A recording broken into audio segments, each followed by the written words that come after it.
Hello and welcome to this video in which I'm building the Hunting Percival Jet Provost in 1/72 scale. This is an Airfix Starter set. If you enjoy the video and find it useful, then please remember to like the video below, and if you haven't already, then please subscribe to my channel to see more builds and other projects as they're completed. The Jet Provost flew for the first time on 16th of June 1954 and entered service with the RAF in the following year. It was the first jet trainer in the world to be used, all the way from basic training right up to air warfare training. The T4, which is what this kit reproduces, was introduced in 1960.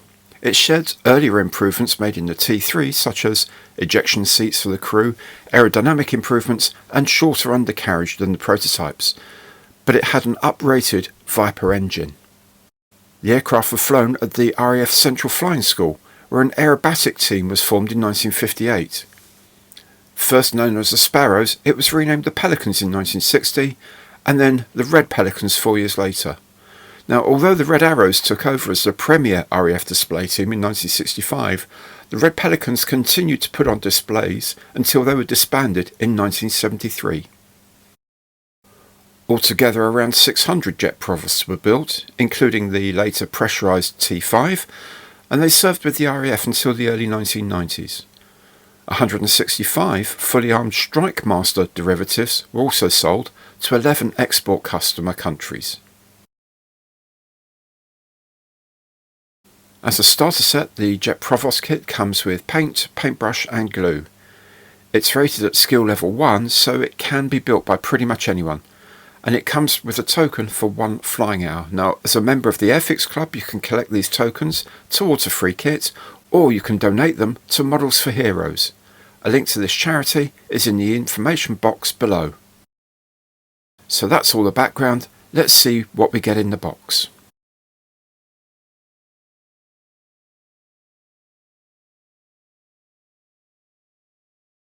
As usual, the first thing we look at are the plastic sprues containing the parts. There are 3 grey plastic sprues with 41 pieces, not all of which we're going to use. Plus, there's this bag with 4 transparent pieces that make up the canopy. Then there's another bag containing polystyrene cement and 4 water-based acrylic paints, red, black, grey and silver. There's a Humbrol No. 2 general purpose brush, which incidentally you can clean out in water. Inside the instruction is this sheet of decals, very nicely printed with good colours and crisp edges. And then there are the instructions themselves. After a few pages of multilingual warnings and suggestions, the actual drawn instructions, nicely drawn, very clear. Do look at them carefully before starting, as there are things like this need for a weight in the nose, but I'll talk about that later. You even get the option of an open or a closed cockpit. Then on the back of the box is the colour guide, and I will say this is one of the simpler ones around, essentially all over red with a bit of black and a bit of silver, but it does also tell you where all the decals need to go. So there we have it. I think it will make a nice kit, but let's see how we go about making it.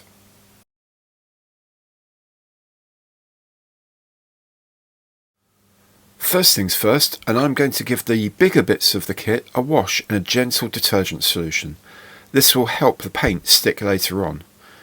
You can also apply a coat of an acrylic spray primer if you like, but do make sure it's one designed for plastics, and also make sure it's a pale grey if you can. Pieces get cut from the sprues using side cutters or any small nippers like this. Any residual bits of sprue can be sanded away.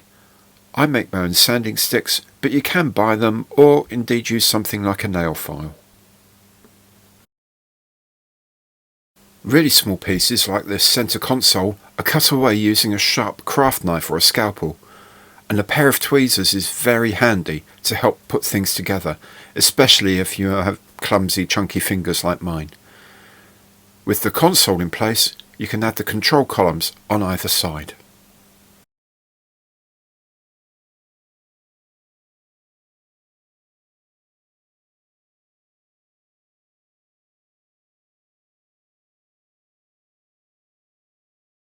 Next I'm making the ejection seats. Each of these comes with a back made in two halves. You may have to trim some extra bits of plastic away, such as this, using your craft knife. And while there may be a bit too much on one part, another might be undermoulded. Now this isn't an issue with this piece, as the next thing I'm going to do is put a seat into the frame.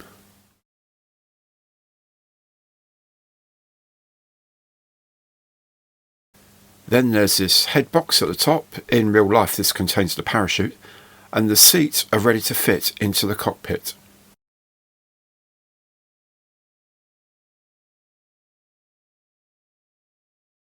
My next job is painting the instrument panel, so a quick word here. Make sure you stir these paints really well before use. A cocktail stick or a toothpick is ideal. The paints could have been lying around on the shelf for quite a while. That done, I'll paint the instrument panel with this interior grey colour. Don't use too much paint at once, and go over the piece with the brush several times to make sure it sticks. When the paint's dry, you can attach a decal to it. Simply cut the decal from the sheet and soak in a dish of water for about 30 seconds or so. When it's ready, I use some tweezers to hold the backing paper and my paintbrush to ease the decal into place. Leave it to dry well, I'd say at least half an hour.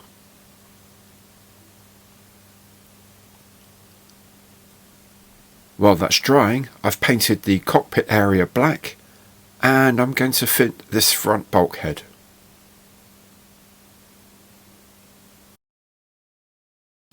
I'm also giving the handles of the joystick a spot of the grey interior paint to make them stand out.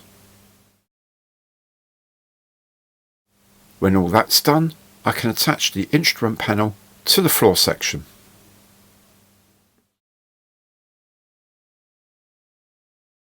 Then the whole cockpit section goes into the port side of the fuselage, which I've also painted black. It goes together quite well, and it allows you then to set the angle of the instrument panel properly. Now the instructions say that if you want the plane sitting on its wheels, you need to add 2.5 grams of weight to the inside of the nose. Now if you're going to use something mouldable like modelling clay, Play-Doh, blue tack or something like that, then you can put it in now. Otherwise, wait till later. And with all that done, you can add the other half of the fuselage. Give the halves a good press together so all the alignment pegs go into their respective holes. I use clamps and bits of masking tape to hold the whole thing together while it dries. When it's ready, you can add the tailplane. It comes as one piece, which makes life quite a lot easier. The rudder sits into place nicely in the fin. And now for the engine exhaust, and this piece is what you get. It looks a bit ragged as there's a lot of flash or leaked mouldings on it, but it can be cleaned up quickly with a knife and some sandpaper. And when it's done, the exhaust just slots into place right at the tail. So next I'm going to build the wings. Now the instructions say to put the lower surface on the fuselage first, then add the upper surfaces. I find it easier to build the wings entirely first and then attach them to the fuselage. Press them firmly together to ensure a good bond. When they're dry, the whole assembly slots into place in the bottom of the fuselage. The rear end has a tab that you engage first and then just push the front into place. Now I find the wings to be a remarkably good fit to the fuselage.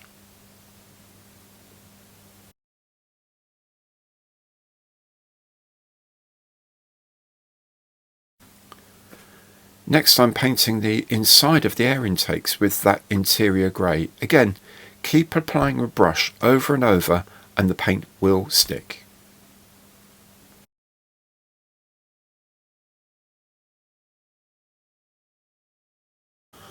So with the fuselage built, I'm going to add my nose weights now. I use lead shot that comes in packs for divers to make their own weight belts, as this is a very cheap way of doing it. I've weighed out the right amount and I'm going to feed them into the nose section. When they're all in, I add a dollop of white PVA glue, as this will set the shot in place. Then I can add the undercarriage doors. On this aircraft, only a tiny bit of the door remains open with the gear down, so it's very useful for containing the weights. And I'll leave all of that to set overnight. So next morning, in my case, I'm ready to complete the fuselage. I'm making sure the nose and sides are painted black, and while that's drying, I'll build the air inlets. The inner face slips between the intake and the fuselage, and then the outer section clips into place just so. Next is the canopy, and there are 4 parts on the transparent sprue. There's the windshield and the rear cover here. Then there are 2 canopy sections supplied. A smaller one for the closed canopy, and a slightly larger, wider one that you can fit slid back as an open canopy. To apply the canopy, I'd normally suggest white PVA glue like the one I've just used for the nose weights, but you might not have that hanging around, so I suggest using a bent paper clip or something similar to apply tiny dabs of glue to the aircraft, just 2 or 3, then push the windshield into place. The same goes for the other parts, just tiny dabs of glue. This helps prevent the fumes of the glue crazing the clear plastic. My closed canopy goes on next, followed by the rear panel, again with just a couple of dabs of glue. That will be plenty to hold all these pieces together.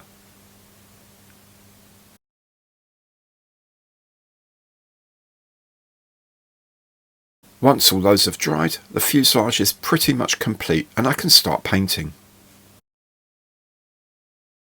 The first thing I'm doing is painting the frame of the cockpit black.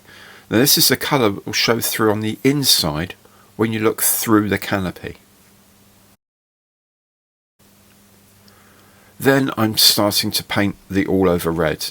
Now the red paint in my kit was a little thin, so it took several brushes to get the paint to break the surface of the plastic and start properly wetting it.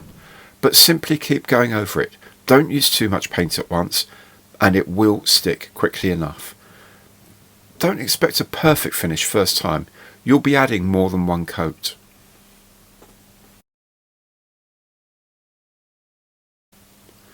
You can also paint some of the accessory parts like the outside of the main undercarriage doors. Also, the wheels can be painted grey. When doing a second or third coat, try to use strokes in a different direction to the coat that before it. This helps hide the brush strokes.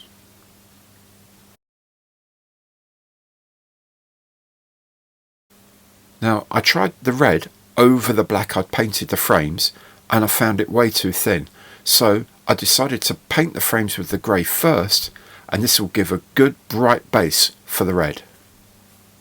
Now you might find the number 2 brush a bit big for this and you might spill some paint, so what you can do when it's dry is gently trim it away with the sharp end of a cocktail stick. Just run it along the edge of the moulding and it will clean up the frame line nicely. You can then go over the grey with red and the result looks pretty good.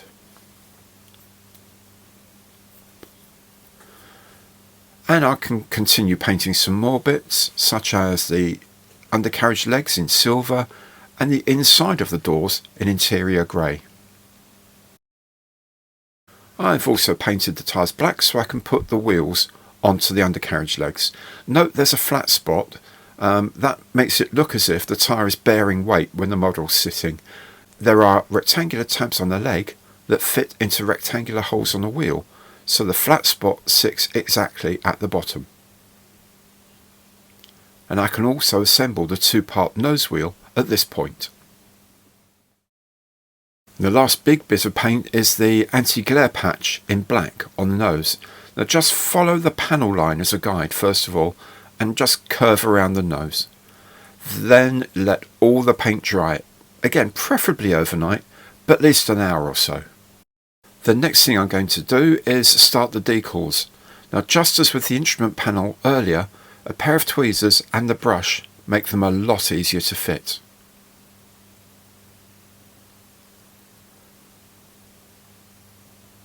While the first set of decals are drying, I'm going to take the time to paint the tailpipe in silver.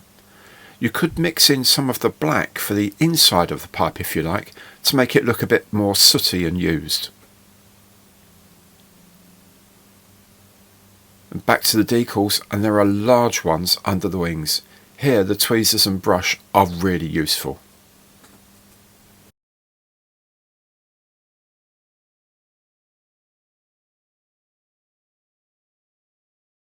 When the decals are set, I'll start adding the pre-assembled undercarriage. The bits just simply slot into place and they fit quite firmly. Also on the underside is this radio aerial that I'll paint black in a moment, and under the port wing is a pitot tube. This is red, but it does need a bit of a touch up.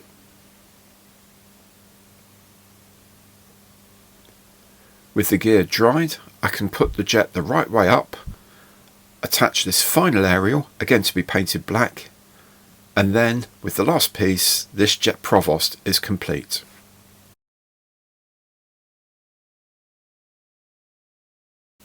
All in all, this is a very easy build and one which gives a fairly decent result. It's a very good subject for a starter kit. Anyone new to the hobby, or picking the hobby up after a few decades as I did, would be able to make a pretty impressive model to show off. Now, if you've enjoyed the video and found it useful, why not subscribe to my channel below and explore some of the other builds and projects, as well as some tips for new model makers. In any case, thanks so much for watching, and I'll see you next time.